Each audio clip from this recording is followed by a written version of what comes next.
Gelasio il libro ancora non l'ha scritto. Ha trovato la lettera però, la lettera che Edoardo scrisse a Luca.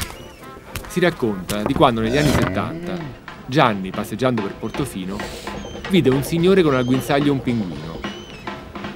Divertito dall'idea, propose al signore di vendergli il pinguino. All'inizio il signore oppose resistenza, ma poi alla fine cedette e Gianni prese il pinguino.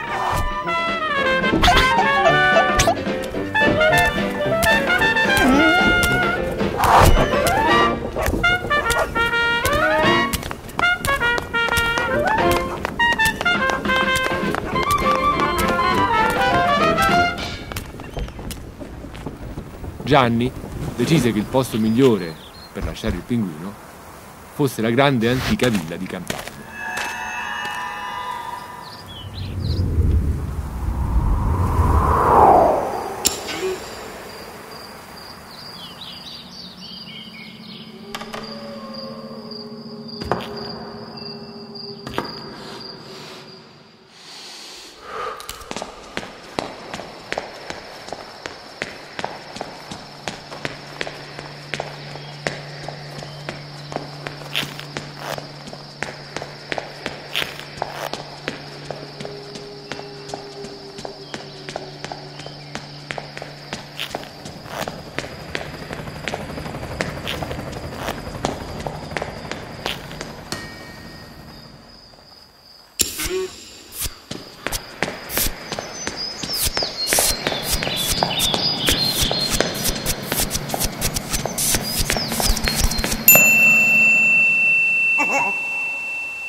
Quando l'avvocato si accorse di come il pinguino si stava intristendo, decise di mandarlo a vivere in uno zoo.